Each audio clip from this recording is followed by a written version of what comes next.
United States submarine base at Key West, Florida. A dispatch that quoted President Truman's press secretary, Charles Ross, as saying that President Truman has no knowledge of any secret project by this government that would give substance to the existence of such objects. Ross also said that both the Air Force and the Navy deny that such objects... Gaelic is impossible to pronounce. Anyways. Yeah, I think so. Also, hey, what's up? My name's Noelle, and I am a relaxing Monday evening eating Taco Bell in your car in the Taco Bell parking lot when it's 75 degrees out. And I'm Chelsea. I'm hooked on phonics. Apparently, but also not that hooked since you can't pronounce anything. Okay, well, this episode could have easily been 1 page long if I did not have to go through it and write out the phonetic pronunciation of every single word in this entire episode. I don't blame you. Because, good grief. You know what you could have done? You could have just recorded on your phone the computer saying how to pronounce it, and then just played it off of your phone every time we needed to say it. So, the funny thing is like when I look at the phonetic, and I'm sure you do the same thing, like, because the phonetic writing isn't the phonetic way that I speak. Because, like, you know, like have letters and shit upside down when you look it up in the dictionary online and everything. So I have to play it on YouTube's pronunciation. Yes. And then I have to write it out phonetically in a way that makes sense to me. Yeah, that's exactly how you got to do it. Yeah. So it's like the effort is just above and beyond. And it's not that I want recognition for it. I just want everyone to know. It does kind of feel like you want recognition for it. But either way, I do appreciate it. Yeah. Thanks. You're welcome.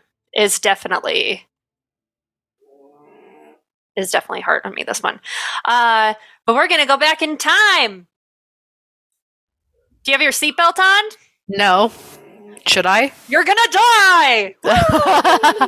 So we're going back in time to talk about an ancient race of supernatural beings known as the Tuatha De Danann.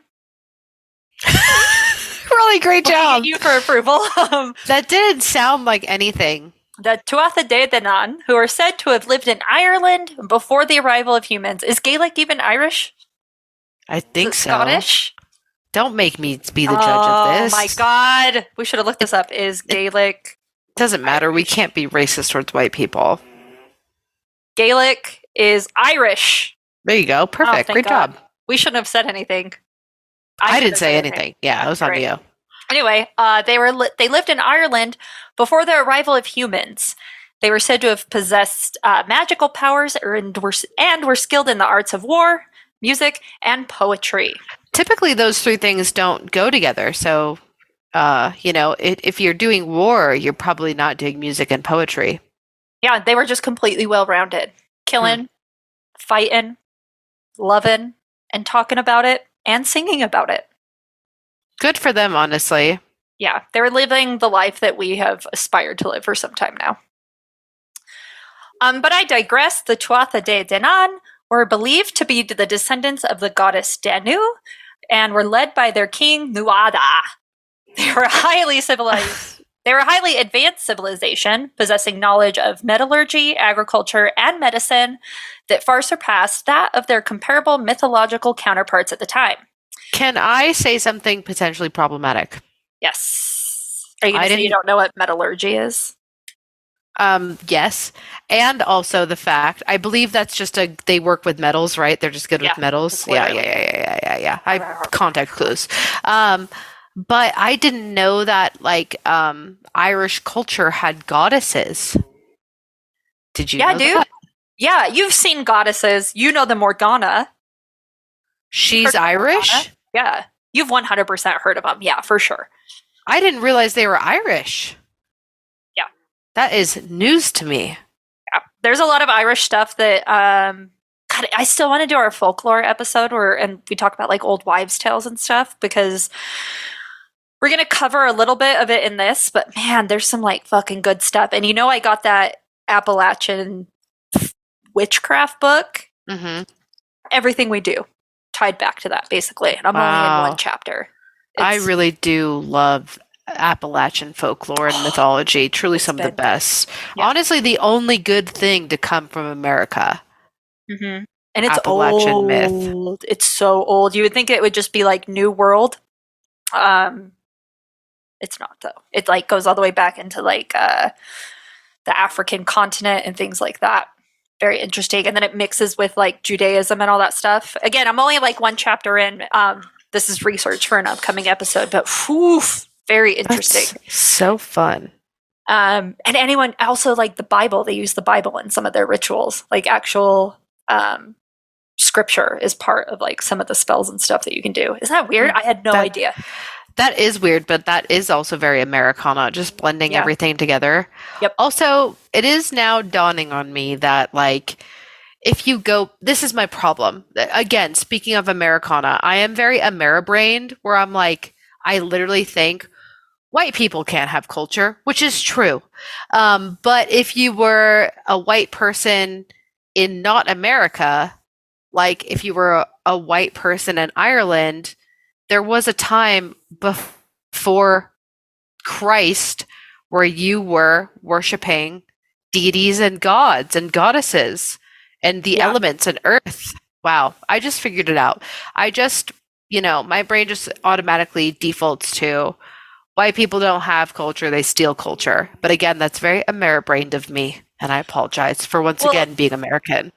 It's very like it's like being nationality centric instead of like a little bit ethnocentric. Well, no, don't quote me on that. It's just being too nationalist, right? Because it's like there's nothing wrong with being proud of being Irish or Scottish or any other culture that is stereotypically and mathematically more white. The problem is when you encompass all that together, and I'm preaching to the choir here because you obviously don't think this, but it's people who are like, because I am white, like my culture supersedes, but it's like, whoa, which culture of whiteness are you talking about? Are you talking about Irish, Scottish, English, Scandinavian? Like, you know what I mean? Whereas like other people, I feel like once you get into more saturated areas like in Europe, it's like, no, I don't really identify white. I'm Italian or I'm Spanish or I'm English. And that's like very different, right? Because here we don't say we're English. We don't go off of like our region, or we don't go, oh, I'm a Utahn.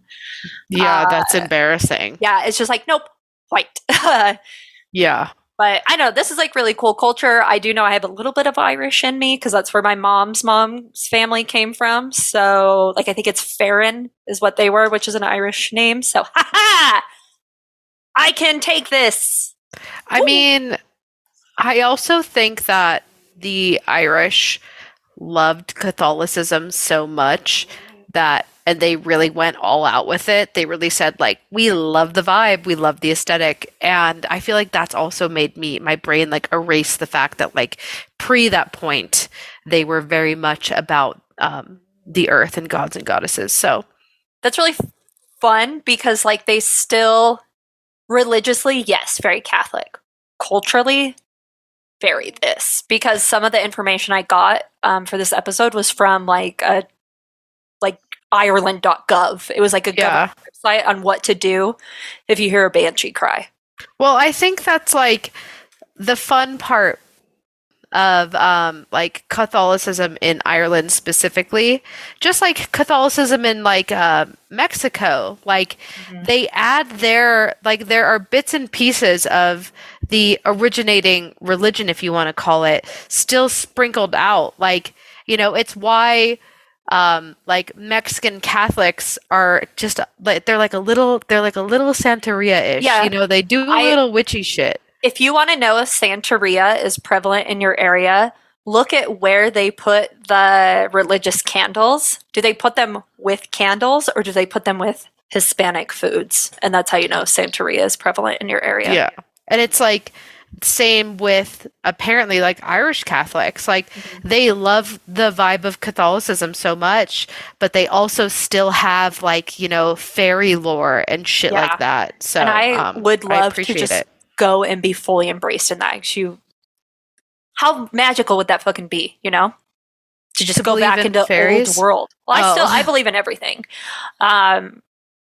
Because it's just like what we've talked about with Bigfoot. There's like paranormal / linear existences that we've discovered, and we just don't know what is existing in a different frequency on the same plane as us. Yeah.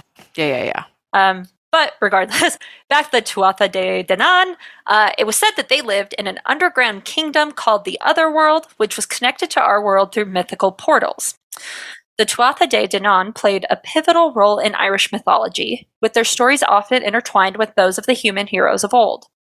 One of their most famous battles was the Battle of Mag Tuired, where they fought against the Fomorians, another group of supernatural beings, and their sworn enemies. The Tuatha De Danann emerged victorious, but not without cost, as many of their warriors were killed or injured in the conflict.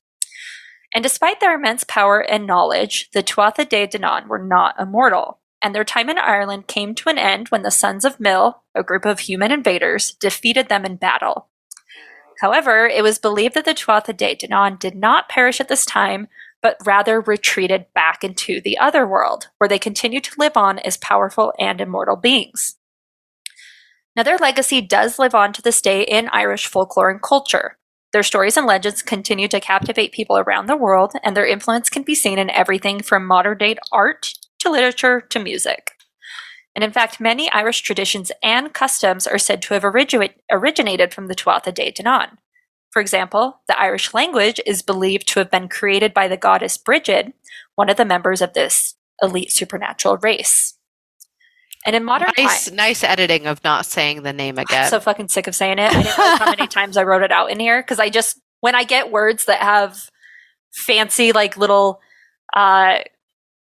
dots and squiggles like above words, umlauts? I just copy paste. I don't know what they're called in other languages. Yeah, an umlaut. Whenever I get like an umlaut, I just copy paste, and I get used to that instead of writing out them, there, or like substitutions for the proper noun. I get it. You're trying to show off your work. I see.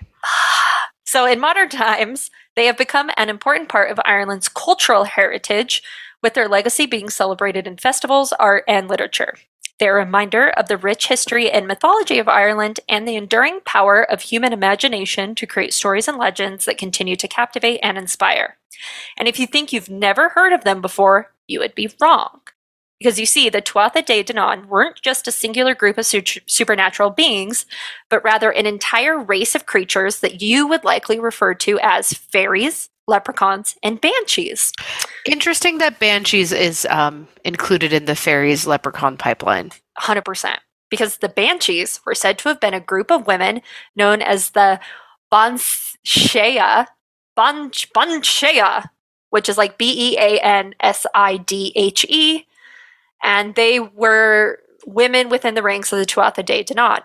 Obviously, the Banshee becomes Banshee, and these women were believed to have the power to predict death and would wail and keen to announce the imminent passing of a loved one. Roughly translating to woman of the fairy mound, they are generally depicted as ghostly women with long hair and a pale complexion wearing flowing white gowns. That is interesting lore. That they're saying banshees were like predicting death. Yeah. I feel like that's not really the modern day translation of a banshee. I feel like modern day banshees are just essentially like almost demonic, haunted, ghostly women. Mm-hmm. I didn't think that they had like a purpose. That's interesting. Yeah. And they really started to come to prevalence in the 8th century. And there were some changes to their origins, which was perpetuated by the local church at this time, obviously. And according to historicmysteries.com, Irish tradition during the 8th century stated that if you came across a woman lamenting the passing of a warrior or soldier with a mournful song, you should give them alcohol as a sign of respect for their pain. It's such an Irish solution. Isn't that great, though? I love it. But the Irish church considered this to be a form of bartering and was sinful within the eyes of God. So bartering is sinful? Yeah. What do you mean? So. Like trading without money? I don't know. What? Where does it? Is that a commandment? Or giving alcohol, using alcohol as a form of payment. Bartering is not against the commandment. Why did Jesus turn water to wine then if he didn't like alcohol? I bet what it was the church probably taxed people financially, and because they couldn't tax anything that was bartered, it made their money obsolete. It's the same reason why in the United States there's not a bartering system set up, because we cannot tax it. Because that would be my Jesus likes capitalism. No, Jesus fucking flipped the tables at the church, man. Read a book! Anyway, so according to the church at the time, giving this alcohol to these women was absolutely terrible. It was a high sin, and it was so sinful that they were punished by forever becoming banshees. So that's one origin. Other experts believe that the banshee may have originated from the ancient Irish practice of keening, which was a form of lamentation that was used to mourn the dead. Keening was done by women, and it involved a high-pitched wailing that was meant to express the intense grief and sorrow felt by those who had lost a loved one. And the tradition of keening dates back to ancient times in Ireland, with evidence of its existence dating back again to the 8th century. It was an important aspect of Irish funeral customs and was often performed by women who were considered professional keeners. These women were highly respected members of the community and were paid to perform their services at funerals. Keening was a vocal expression of grief, with the keener typically improvising a lament for the deceased. The practice was often accompanied by physical expressions of mourning, such as rocking back and forth and hitting oneself. Oh my God. And although the origins of keening are not entirely clear, it is thought to have been influenced by pagan Celtic beliefs. The Celts believed that the soul lingered around the body after death, and that keening was a way of helping the soul to pass on to the afterlife. It was also believed that the keening of women could bring comfort to the dying and ease their passage into the next world. And as Christianity spread throughout Ireland, the practice of keening... religion is the enemy of culture. As Christianity spread throughout Ireland, the practice of keening was adapted to fit within the Christian framework. The Christian church initially opposed the practice, viewing it as a pagan ritual. However, over time, the church came to accept keening as a legitimate form of mourning. The women who performed the keening were often members of the local church, and the keening itself would incorporate elements of Christian prayers and hymns. Obviously, that's why they didn't want to give them alcohol. Speaking of pagan rituals in the church, as we just had Easter, which is the most perfect pagan ritual of Christianity, I feel like we always come back to this theme whenever we cover cultures that have some sort of mourning ritual. And we always come back to this theme of, obviously, the church coming in and bastardizing it or bleaching it. And while the idea of a woman screaming and hitting herself is kind of insane, I can't help to think, but like, maybe that's like what everyone needed. Like, you're at a funeral and everyone's like trying to act cool, calm, and collected. And then you have this woman just screaming, wailing, letting loose completely, just absolutely shields down, being hysterical. I wonder if that would allow you to join in and feel comfortable, or maybe give some sort of like relief because it's like breaking the tension. I think that like a lot of people with death specifically have a hard time accepting it and dealing with it. And obviously we've talked about death practices before, how people like fear it, and they feel like the death industry, especially in modern America, has made people afraid of death, like as in they don't even want to touch their loved ones after they've passed. And I think that also comes with modern day mourning. People don't actually do it. They just go to work after taking a 3-day weekend and try to pretend like, you know, a family member didn't just die. Yeah. And then it'll pop out 6 months later when you're at a baseball game and someone hands you a hot dog, and then you start crying uncontrollably. I almost wonder if like things like this, like things like keening, would force you to make yourself mourn, make yourself cry and scream and lose it. And I wonder if after these keening rituals, people felt just like a little bit more at ease, like at least for themselves, feeling like some tension was released, and emotion expressed, and expressing emotion in like a mass setting like that with people around. Also, it's like a sense of community and healing. as it makes me want to go like, what the fuck? There's also a part of me that knows how important mourning rituals are for people after experiencing a death. And I'm just like, damn, maybe this was like, this type of shit was always the answer. And that's why we're so fucked culturally, because we don't have shit like this anymore. Yeah. So really upsetting that the church had to come in and bastardize this practice that was clearly so healing to people. Yeah, upsetting. I agree with you on all of the above, because at the very least, I feel like keening gives you permission to mourn, because you're probably not going to mourn to the extreme of hitting yourself and doing that. And when you have someone set the extreme, everything underneath it, or not as severe as it, is more acceptable, right? So yeah. maybe like this lady freaking out and screaming breaks down the barriers that kind of challenge toxic masculinity. Maybe it gives men more permission to cry, or maybe it allows women, to release the emotions that we would normally be labeled with, being like, oh, is it just that time of the month? You know what I mean? Obviously in more ancient traditions, but I feel like there is importance to giving people permission to grieve. And I think you're absolutely right. We just don't have that permission now, because it's almost like people get offended if you're sad for too long. Yes, very much so. Very much so. And to your point about like, I bet keening helps with challenging like toxic masculinity. Absolutely, because there's a lot of people who might have issues expressing their own like feelings and emotions, but they are empathetic people, and when they see someone else cry, they'll cry. So I'm totally with you with that as well. But that is a very interesting fact, and also very heartbreaking to hear how it was sad. Basically washed out of existence, or at least bastardized to a palpable Christian version, which is always lesser and not as great. Yeah, it still continued to be a thing until the early 20th century, but with the modernization of Ireland and the rise of Western funeral customs, the practice of keening just faded away. There are still some parts of Ireland where keening is performed, specifically in more rural areas where traditional customs are maintained. Doesn't have the influence of them big city folk, Yeah. And also the practice of keening is recognized as an important part of Ireland's cultural heritage. And there are efforts to preserve it and make it a little bit more prevalent.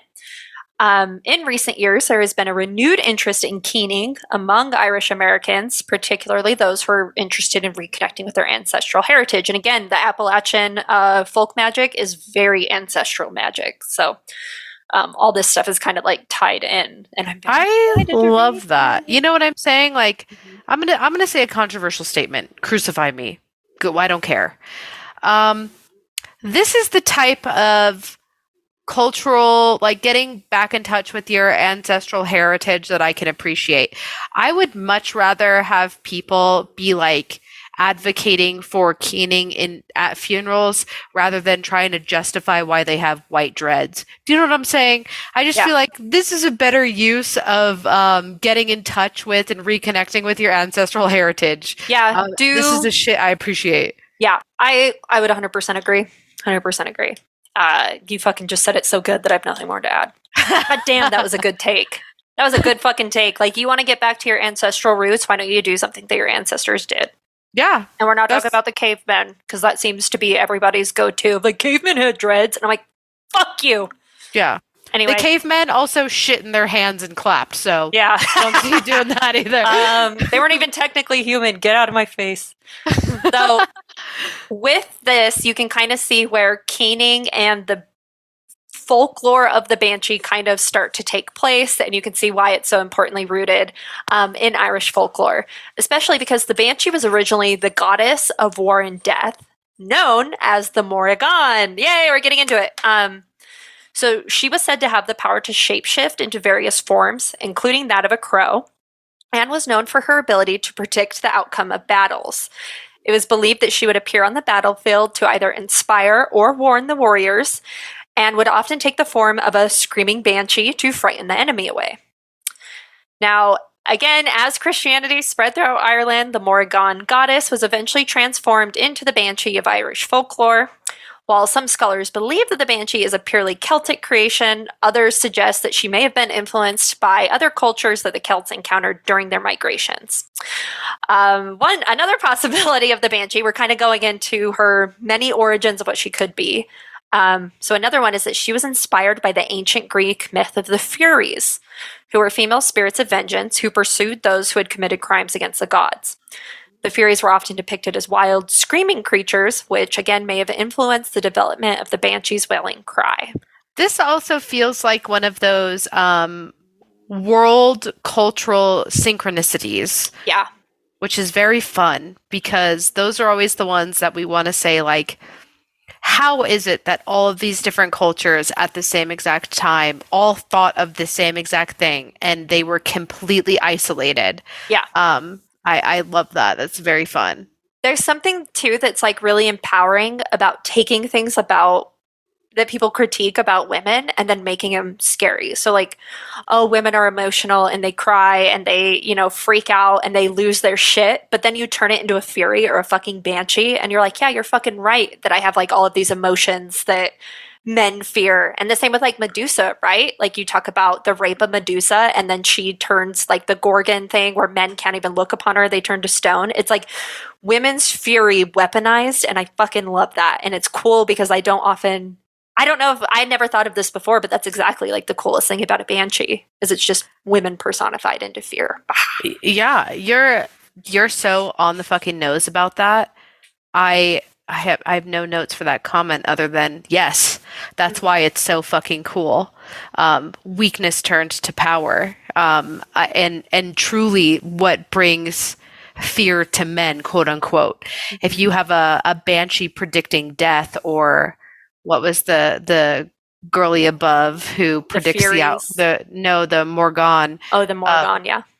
Predicting the outcome of war, like that, and then a fury, spiting men, screaming in their faces. It's that is like those are the perfect like yin and yang. I do love that because it's like men may act like gods on earth, but it's our gods are all females and they will come for you. Oof. Yeah. Cool. So, God, love that. Before we jump into actual sightings of banshees in history, we should first kind of chew through the differences between cryptids and mythology. So, cryptids are just animals we haven't discovered yet. On the flip side, mythological creatures usually come from long-held beliefs or cultural influences that shape their existence. So, surprisingly, there is some contention in the supernatural and paranormal fringe communities on how to define what a banshee specifically is. It's kind of the same thing with Bigfoot. Is he a cryptid or is he paranormal? We'll never know. Similarly enough, in some cases, people legitimately beef online about unicorns being described as cryptids when they should instead be called mythological creatures. I mean, I can understand that beef because narwhals are real and narwhals exist, and narwhals are the unicorns of Wales. So why wouldn't there be the unicorn of, like, the unicorn horse is just like that the narwhal is to the whale? I get it. Yeah. I get the beef. Yeah. I get it. And I say at the end of the day, it's how you to define them in here. Yeah. In your heart. So for purposes of keeping it real, we are going to make the argument that the banshee is an actual being that exists to this day, and will continue to frame our language around this fact and will not be taking notes or suggestions to believe otherwise. So regardless of her origins, the banshee has remained a fixture in Irish folklore for centuries, and now we're going to dive into some sightings and encounters of her history now.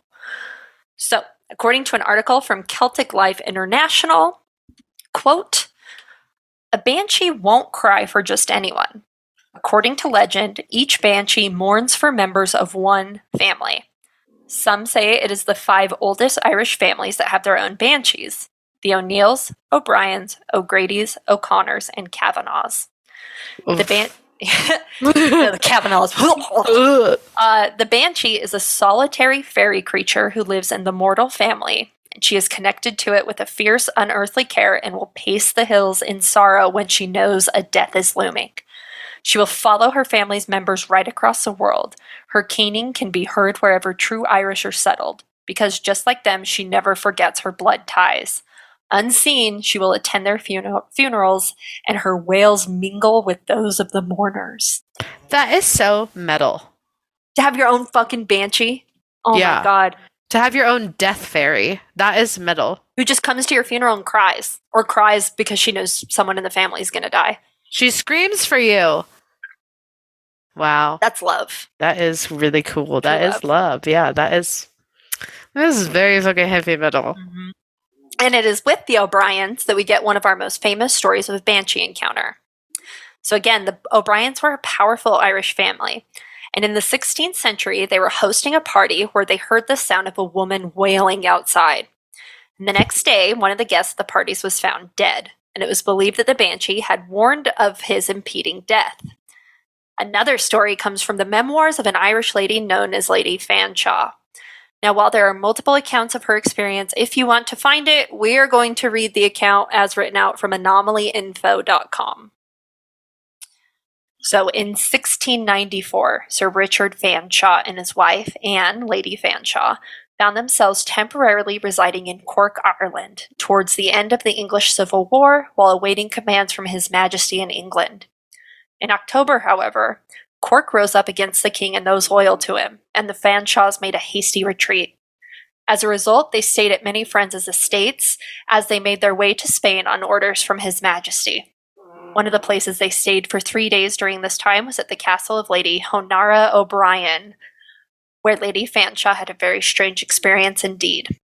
Around 1 o'clock in the morning of their first night in the castle, Lady Fanshawe was awakened by a voice at a window of her room. Arising, she drew the curtain open and discovered a woman leaning into the casement of the window from outside. She was lit by the moon and was wearing white, with red hair and a ghastly complexion. The woman called out loudly in a strange tone, "Ahone, ahone, ahone." And then, with a sigh more like wind than breath, the woman vanished, her body looking more like a thick cloud than substance. To put it mildly, Lady Fanshawe had been frightened, and took much effort on her part to wake her dozing husband, who was surprised to find her in such a state when he finally came to. He was also startled by her account of what had happened, for he had heard that such apparitions were much more than usual in that country than in England. They were more surprised still when around 8 that morning, Lady O'Brien told them that she had not slept that night because an O'Brien cousin of hers, whose ancestors had owned the home they were in, had asked her to stay with him in his chamber. This was presumably because he was ill, for he died at 2 o'clock that morning. Ooh, spooky. Lady O'Brien also expressed her hopes that they had had a peaceful night, for she had given them the room they had because it was the best room in the house. But she had forgotten that the specter of a woman who had become pregnant by a former owner of the home had been murdered by said owner and now appeared in the window of the room when any in the family were dying. The Fanshaws made arrangements to leave as soon as possible. Why? No more people are going to die, probably. They could just enjoy their sleep. I don't know. Okay. Lords and ladies are a fancy folk. Okay. But like a pregnant woman was here. Disgusting. That's not Irish. I don't know if I can do Irish other than what? Did you do an Irish accent? I don't even really remember what they sound like. Let's see. Like flogging Molly. Like sail away with no bowling chain, keep me from the roaring wave, get around the borders, but forever we'll be free. So sail away the runner in the moon is full and so are we. 7 drunken pirates with the 7. Oh, this is an advertisement. That wasn't really Irish. That was just singing like da da da da da da. The Flogging Molly, I think, is an Irish band. Is flogging? Yeah, they're an Irish band. You remember like the age-old question if it was like Flogging Molly versus Dropkick Murphys? It was like that one was better than the other. Here we go. I'm Madeline Harvey, and today I thought it would be wonderful to extend our vocal workings to include the music of an Irish accent. We're going to be exploring certain sounds, and then we're going to apply those sounds into practice sentences. That way you'll be speaking that beautiful brogue in no time. So if you like today's video, please be sure to give it a thumbs up or click the subscribe button below. I would love to see you here more often. Okay. Now, it's important to note that whenever you're learning a new accent, it's very helpful fast forward to isolate sounds that are Well, I was going to tell her to not be offensive. My favorite place to start as a jump off. Now, just jump in with this on me. Say oil. Oil. Now add that sound to the word Ireland. Ireland. Do you feel that bending movement carry you into the sound? So the practice words with this vowel shift include Oi. Ireland. Ireland. It's like you have a sausage in your mouth. What's the matter with you? Oh my god! Ireland. There you go. Do you feel like you have it now? Yeah, when you say it, you got to pop your shoulders up. Ireland. Or No! You look like one of the gorillas trying to convince Ty to get a spray tan. Oh my fucking god. Speaking of Irish, Seamus from WWE, his skin looks like literal milk. That is a pale Irish man, and he has like brogue across his belt. Yeah, man, the sun don't shine. Yeah. So, in more recent times, there have been reports of Banshee sightings in the United States. In the 1940s, a woman named Evelyn Kennedy claimed to have seen a banshee in her backyard in New York. She said the banshee was wearing a long white dress and had long, dark hair. Kennedy's family did not believe her, but several weeks later, her brother-in-law passed away. That's what he gets for not believing. Mm-hmm. And another reported sighting occurred in 1960s in Ohio. A woman named Joanne Henderson claimed to have seen a banshee outside her home. She said that the banshee was dressed in a long white gown and had long, tangled hair. Henderson's mother... Just gotta brush it, baby. Henderson's mother passed away a few days later. Joanne Henderson's just like, and her hair was tangled and greasy and it didn't look like she showered. Just like, damn girl, fucking chill. Okay. It's like, that was really unnecessary. We all thought it was cool that you saw a banshee. You don't have to fucking drag her. Yeah, just say that her hair was wild like the winds for which it blew. There have also been reports of banshee encounters in Canada because they won't let us have shit. In the 1970s, a man named John McGrath claimed to have encountered a banshee while driving through a rural area in Ontario. He said that the banshee was sitting on a fence and staring at him with glowing red eyes. He swerved to avoid hitting the banshee, and when he looked back, it had disappeared. The banshee has also been sighted by many famous historical figures. Brian Boru, the great Irish king who died in the Battle of Clontarf in 1014, is an example. According to legend, Brian heard the wailing of a banshee before his death, a sign that his time was near. The banshee's mournful cries were said to have been heard throughout the battlefield, warning of the impending doom. The legend of Brian Boru and the banshee is still remembered and retold in Ireland today.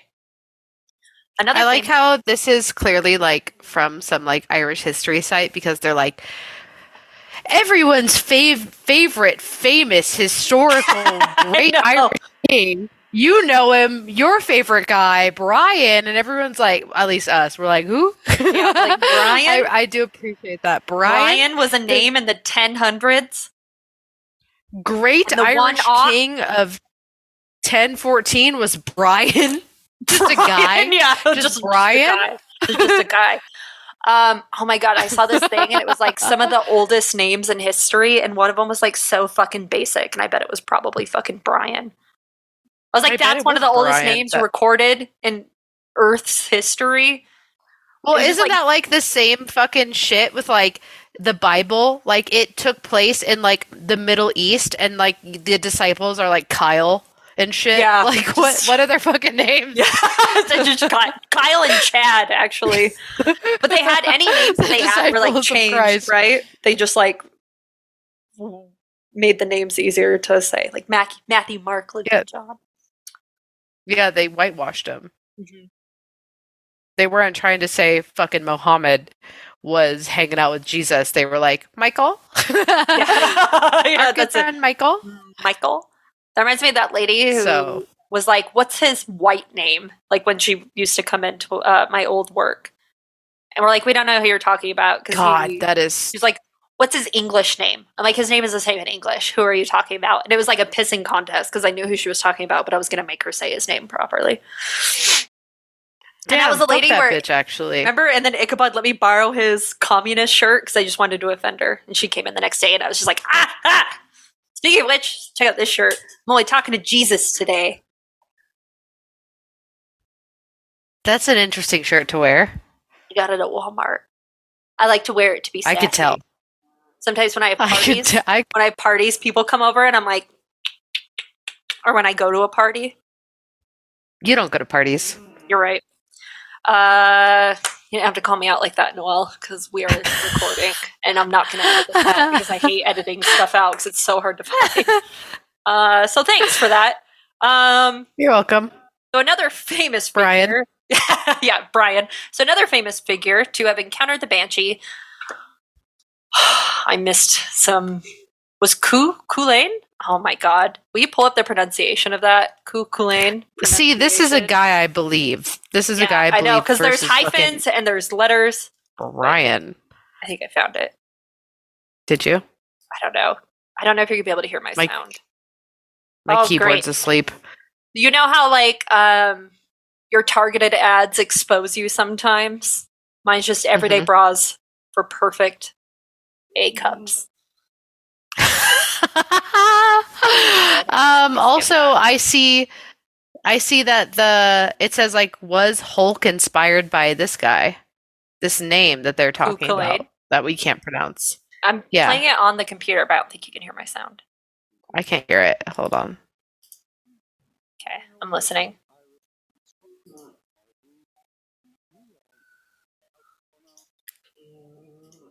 Yeah, Kukulain.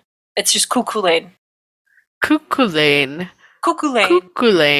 I bet you're watching the same video I am, and he says it like Kukulain. It's like a little old man talking. Kukulain. And then that next the legendary Irish warrior. You see what I'm saying, right? Oh, that one's tough. So we have Kukulain, obviously. Oh my God, it has an English warrior. Oh my God, it has an English translation. You know what? I love you, Gaelic, but I'm going to just copy paste the English pronunciation over the time Kukulain. The battle raid of Cooley. Oh. There you go. Another famous figure said to have encountered the Banshee was Kukulain, the legendary Irish warrior who fought against the armies of Queen Meb in the cattle raid of Cooley. According to the tale, Kukulain heard the Banshee's mournful cry shortly before his death in battle. The sound of her wailing filled the air, a chilling reminder of the dangers of the battlefield. And in more recent times, there have been even more reports of banshees in America, which we talked about already. I think my notes got out of order. Another report came from a woman in Chicago who claimed to have heard the wailing of the banshee outside of her window at night before her father's death.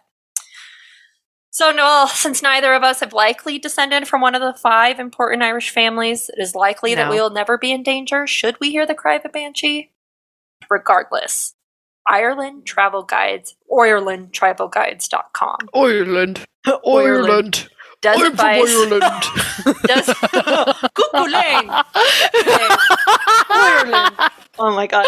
Does advise tourists on what they can do if they hear a banshee cry during their visit, and not much.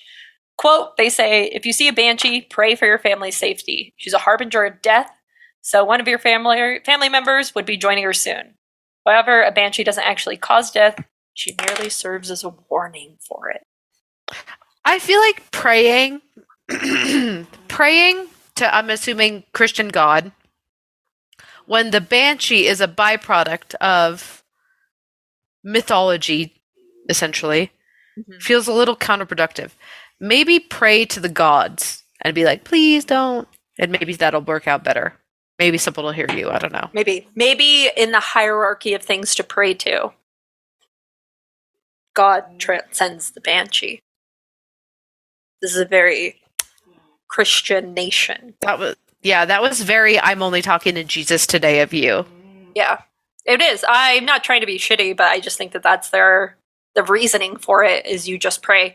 Also, I wonder what origin of the banshee is more culturally accepted, because obviously it's probably going to be the Tuatha De Danann would probably be the more cultural acceptance, but then the fact that you consider that the Catholic Church also kind of bastardized the idea of keening women and made it like you weren't allowed to pay them with alcohol anymore. It seems like a juxtaposition of ritual versus like, belief. You know what I mean? Where they're two similar sides of the same coin.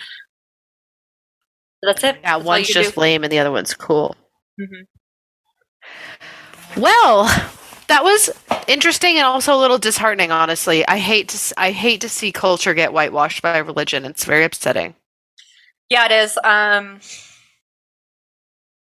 It's like the same thing now, like missionary work is the enemy of culture or whatever, you know? It's like you just are wiping out, like, going to a place and helping them have access to like food and water and educational systems is like a little different. That's like a different sort of missionary work. But trying to like convert people, I feel like is just like not 100% ethical when it comes to culture. Yeah, it's not ethical at all. So knock it the fuck off, okay? I know we have a big fan base of missionaries, and I need them to listen up and know that they need to knock it the fuck off. It's just you got to find a way to preach your truths in a way that doesn't erase people's identities. You know, like for people who do want to talk about their religion, go build a school for them. You know what I mean? And then get the fuck out. No, I agree. I also feel like all religions should just practice conversion in the same way that Judaism does, and in the same way, I mean, they don't at all. And that's why I love and respect Judaism, because they honestly don't want you. They're not out converting. They're not out on missions. And if you try to join, it's really fucking hard. And I think that's the way it should be. So take a note out of their book. Also, my favorite example, my favorite saying, I don't know what you'd call it, is religion is like a penis. Do not whip it out and show everyone unless they ask to see it. And that is my soapbox of the day. Mm-hmm. Mm-hmm. It's speaking of like Judaism not converting, it's kind of like with Costco and their samples. They're not bringing the samples to you, baby. You're walking your happy ass in there every Saturday to get those. That's so true. Yeah, and you got to be a member and you got to pay. So if people know, they're not out there making people talk about Costco. There's not Costco missionaries being like at a Sam's Club, like, you know, across the street we've got Costco. Everyone just knows word of mouth because it's that good. So maybe just focus on your religion being good and people will show up. Speaking of people showing up, you can show up for us by giving us $1 every month. That's it. $1 gets you in, and it gets you into our Patreon. We put out new episodes every week, and you can find the link to that in the link tree in all of our bios. I'm at Noelle Fain. That is at Sithlard. We are at Go to Hell Podcast. In that link tree, you can also find a link to Kelly Holloran or at Wildwood Owl's Etsy. She is an amazing artist and friend, and she makes cool shit for us, and she makes cool shit for you, and she makes cool shit for the state of Michigan. So go check her stuff out. We also have a link to our Discord server, our Facebook group, our merch, which is super fucking cool, and I don't know why you'd need it, but also links to listen to us. Go to Hell Podcast is also proud to support Junction City Roller Derby, who have a game on April 15th. It is a doubleheader. Doors open at 5. First whistle is at 6 p.m. It's at Golden Spike Exhibit Hall. You can find more information on Junction City Roller Derby's social media. Yay! I feel like a sellout. But we are a sponsor, so we have to. Why don't we talk about them? Yeah, great job. Thanks. Great job. Okay, you know what? I would like to say, first of all, hail Satan, of course, but I would also like to give a hail to all of the super cool cultures that have been washed away because of shitty, dumb religions. So hail to all of you. And hail, actually, biggest hail to people who are reconnecting with their ancestry by doing cool shit like researching Banshees and learning about what is it called? The whaling? Keening.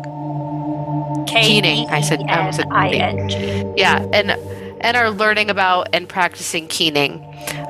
Doing that is so much cooler than trying to excuse why you have dreadlocks. So I appreciate that and I love that. So hail that a lot. I'm going to say, hail the women in folklore who made men fear and cower and piss their pants like a bunch of fucking cowards. That I will also give that a hail as well. That's truly the coolest fucking shit. Yeah. All right, let's get out of here. Okay, let's get the fuck out of here. Bye. Bye.